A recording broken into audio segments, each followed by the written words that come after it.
Hello दोस्तों, साथ है आपका अपने चैनल नॉलेज स्काई पर और मैं हूं आपका दोस्त अम्बत तिवारी। और ये रात 11 बजे की क्लास है जो कि आपको मिल रही है, जिसमें हम डिस्कस करते हैं 2000 most important current affair questions को।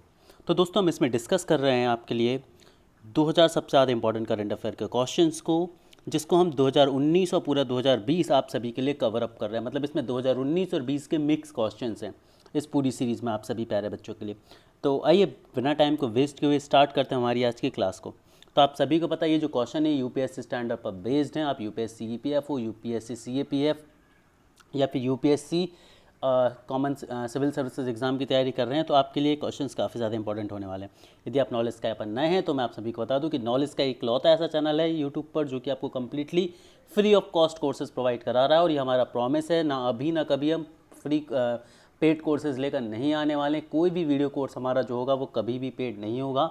नॉलेज का इस एक एम के साथ काम कर रहा है कि आप सभी को completely free of cost courses जो हैं वो प्रोवाइड कराए जाएंगे।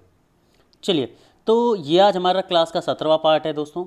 जी हाँ दोस्तों, हम इससे पहले 16 पार्ट कर चुके हैं और इसमें हम डिस्कस करने वाले हैं 81 से लेकर 85 तक के करंट अफेयर क्वेश्चन को। 16 पार्ट इससे पहले हो चुके थे, अभी तक आपने नहीं देखा है तो प्लीज़ उसे जाकर जरूर देखें। तो हमारा आज का पहला क्वेश्चन है कि इक्यूब का फुल फॉर्म है education quality upgradation and inclusion programme, अर्थात शिक्षा गुणवत्ता उन्नयन एवं समावेशी कार्यक्रम के तहत कौन से लक्ष्यों पर ध्यान केंद्रित किया जाएगा। मतलब इक्यूब मिशन के तहत कौन से लक्ष्य बनाए गए हैं। पहला, सकल नामांकन अनुपात को उच्च शिक्षा में दोगुना करना। दूसरा, उच्च श्रेणी के 100 वैश्विक विश्वविद्यालयों में भारत के 50 विश्वविद्यालयों को शामिल करना। या उच्च शिक्षा उत्तीर्ण करने वाले छात्रों को रोजगार योग्यता को दोगुना करना। ठीक है, मतलब ऑप्शन क्या है आपका। इक्यूब का जो टारगेट है वो क्या है, आपकी जो सकल नामांकन अनुपात है उच्च शिक्षा में उसको दोगुना करना है, या विश्व स्तर पर ग्लोबल लेवल पर जो टॉप 1000 यूनिवर्सिटी उसमें से इंडिया के एटलीस्ट 50 यूनिवर्सिटीज़ होनी चाहिए ये है, या फिर उच्च शिक्षा उत्तीर्ण करने वाले छात्रों को रोजगार के अवसर मुहैया कराए जाने की पॉसिबिलिटी उसको डबल करना। तो ऑप्शन कौन से सही है, 1 2 2 3 1 3 या सभी। तो आइए ज़रा इक्यूब के बारे में डिस्कस कर लेते और इसके आंसर को देखते। तो आंसर तो है वो ऑप्शन नंबर डी सही है। डी का मतलब यहाँ पर क्या है दोस्तों कि उपरोक्त सभी कथन जो सत्य हैं। अब जरा आइए देख लेते हैं। Transforming India government of India के प्रोग्राम के तहत इसे मनाया जा रहा है और इसमें ट्रांसफॉर्मिंग शिक्षा जो है इसके तहत इसको चलाया जा रहा है, जो कि ministry of human resources and development MHRD के द्वारा चलता है। ठीक है, और इसका जो उद्देश्य है, इसकी जो टैगलाइन है वो है सबको शिक्षा अच्छी शिक्षा, सबको शिक्षा और अच्छी शिक्षा जो है इसका आदर्श वाक्य, इसका टैगलाइन है। वही हम बात करते हैं यह पहुंच समावेश गुणवत्ता उत्कृष्टता और उच्च शिक्षा में रोजगार परकता पढ़ाने के लिए काम करेगा। और इसके तहत इक्यूब के तहत जो है एक विज़न योजना है जिसमें 2019 से 2024 में भारत की उच्च शिक्षा प्रणाली में परिवर्तन करने का काम किया जा रहा है। और साथ ही इसका जो मुख्य लक्ष्य है वो लक्ष्य क्या है, आप सभी को एक बार ध्यान रख लेना है कि भाई सकल नामांकन अनुपात में उच्च शिक्षा को दोगुना करना है। उच्च श्रेणी के टॉप जो 1000 यूनिवर्सिटीज़ उसमें कम से कम इंडिया के 50 होने चाहिए, ये है। अभी सिर्फ 2 हैं, IIT दिल्ली और IIT बॉम्बे। इसके अलावा तीसरा जो है वो है उच्च शिक्षा उत्तीर्ण करने वाले छात्रों को जो रोजगार दर है उसको दोगुना करना। चलिए आगे बढ़ते हैं अगले क्वेश्चन की तरफ। अगला क्वेश्चन आपकी स्क्रीन पर ये रहा है कि निम्नलिखित में से कौन सा कथन अंतर्राष्ट्रीय व्हेलिंग कमीशन के संबंध में सत्य है। Which of the following statement is true regarding international व्हेलिंग commission. First है, यह एक अंतर सरकारी संगठन है एवं भारत इसका सदस्य है। सेकंड, इसके द्वारा किसी भी प्रकार की व्हेल के शिकार पर प्रतिबंध किया गया है। और तीसरा, इसके द्वारा 10 व्हेल सेंचुरीज जो है बनाई गई हैं। अब ये क्वेश्चन क्यों आया अभी, तो मैं आपको बता दूं कि जापान ने इस एसोसिएशन से, इस संगठन से अभी अपने आप को हटा लिया। दैट इज़ वाई ये क्वेश्चन आपका न्यूज़ में। तब कौन सा सही है, और केवल कथन एक, दोनों, सभी सत्य हैं या सभी असत्य हैं। तो कथन क्या थे आपके भाई कि ये एक अंतर सरकारी संगठन है और भारत इसका सदस्य है। इसके द्वारा किसी भी प्रकार के व्हेल के शिकार को प्रतिबंधित किया गया है और इसके तहत 10 व्हेल सेंचुरी बनाई गई। जरा देख लेते हैं। ऑप्शन ए वो करेक्ट है, मतलब सिर्फ और सिर्फ एक सही है कि यह एक अंतर सरकारी संगठन है और भारत इसका सदस्य है। तो बाकी के 2 गलत हैं, मतलब इसके द्वारा किसी भी प्रकार के व्हेल के शिकार पर प्रतिबंध लगाया गया है ऐसा कुछ नहीं है। और 10 व्हेल सेंचुरी तो अभी ऐसा भी कुछ नहीं है। तो ज़रा देख लेते कि ये क्या है। IWC इंटरनेशनल व्हेल काउंसिल, ये है क्या। तो international convention for regulation of व्हेलिंग ICRW के तहत इसे स्थापित किया गया है और 1986 में इसकी वाणिज्यिक व्हेलिंग पर रोक लगा दी थी। मतलब जो कमर्शियल व्हेलिंग होती थी उस पर रोक लगा दी थी और यह प्रतिबंध जो है अभी भी जारी है और यह एक वैश्विक निकाय है, मतलब ग्लोबल लेवल की एक ऑर्गेनाइजेशन है और यह अभी समय एक प्रकार का कानूनी तंत्र और वर्तमान में IWC के सदस्यों की संख्या 89 मतलब 89 कंट्रीज जो हैं वो इसकी मेंबर्स हैं और जापान, आइलैंड और नॉर्वे जैसे देश व्हेल के वाणिज्यिक शिकार पर IWC द्वारा लगाए गए प्रतिबंध का खुले तौर पर विरोध करते हैं क्योंकि इन देशों में जो है व्हेल का शिकार चरम सीमा पर होता है, ठीक है, इसीलिए ये इनका विरोध करते हैं। अब व्हेल अभ्यारण्य है क्या? अब तक केवल 2 व्हेल अभ्यारण्य बनाए गए हैं, ठीक है, जो कि IWC द्वारा नामांकित किए गए हैं और वाणिज्यिक व्हेलिंग पर प्रतिबंध पूरी तरह से इनमें लगा दिया गया। जैसा कि हम जानते हैं कि जब वन्य अभ्यारण्य बनते हैं तो उन अभ्यारण्य में जीवों को मारना एक तरह से दंडनीय अपराध होता है। इसी तरह समुद्र में भी जो है वो व्हेल अभ्यारण्य बनाया गया और उन क्षेत्रों में व्हेलों को मारना एक दंडनीय अपराध माना गया और जिसके तहत जो है इनके कॉमर्शलाइजेशन पर भी रोक लगाई गई है, प्रतिबंध लगा है IWC ने और जापान इसका खुले तौर पर विरोध करता और इसी ने हाल ही में इस आयोग को छोड़ दिया है, इसीलिए ये चर्चाओं में रहा क्वेश्चन। आगे याद रखेंगे कि जो 2 व्हेल अभ्यारण्य बनाए गए वो कहाँ कहाँ हैं। पहला तो है दक्षिणी महासागर व्हेल अभ्यारण्य और दूसरा हिंद महासागर व्हेल अभ्यारण्य। तो याद रखेंगे 2 व्हेल अभ्यारण्य, एक दक्षिणी महासागर व्हेल अभ्यारण्य और दूसरा है हिंद महासागर व्हेल अभ्यारण्य।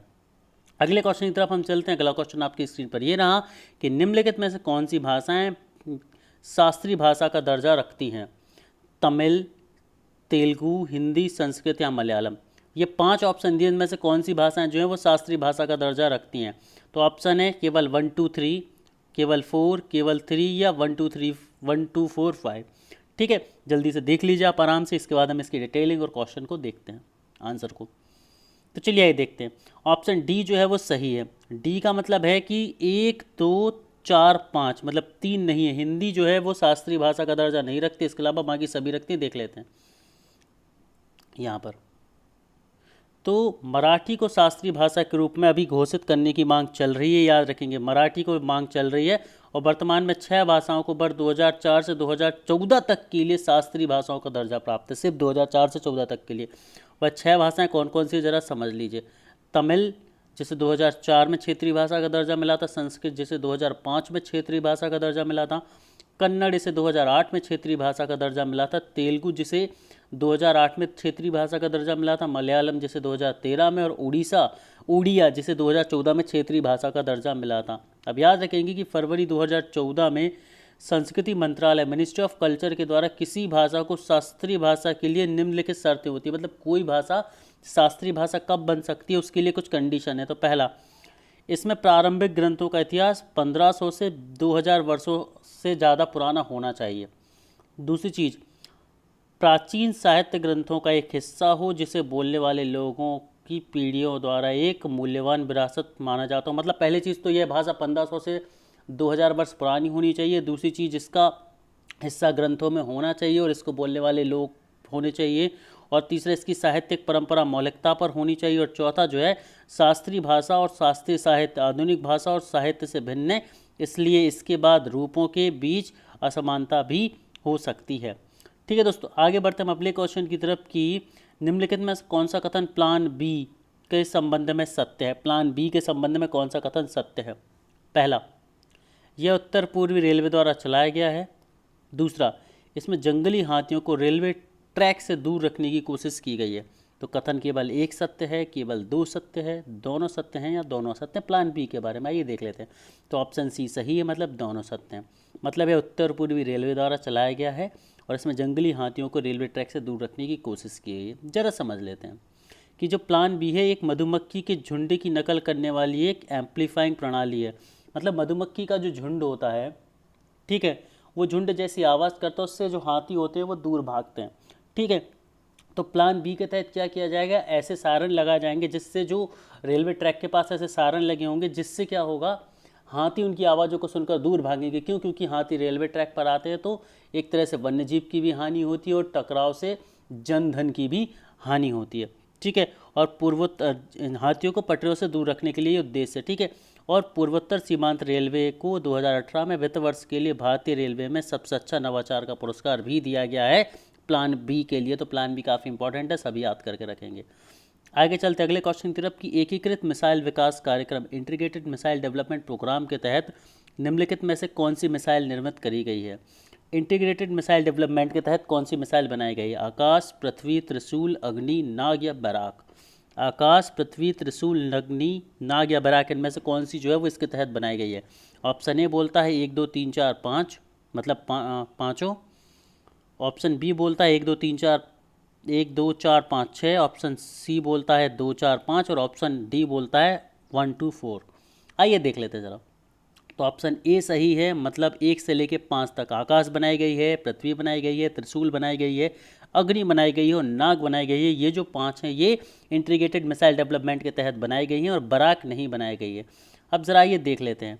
तो 1983 में भारत सरकार द्वारा अनुमोदित इसे किया गया था, किसे? इंटीग्रेटेड मिसाइल डेवलपमेंट सिस्टम को, और मार्च 2012 में इसे पूरा किया गया है। और इस कार्यक्रम के तहत 5 मिसाइलें जो हैं वो विकसित करेगी। इसकी ट्रिक क्या है?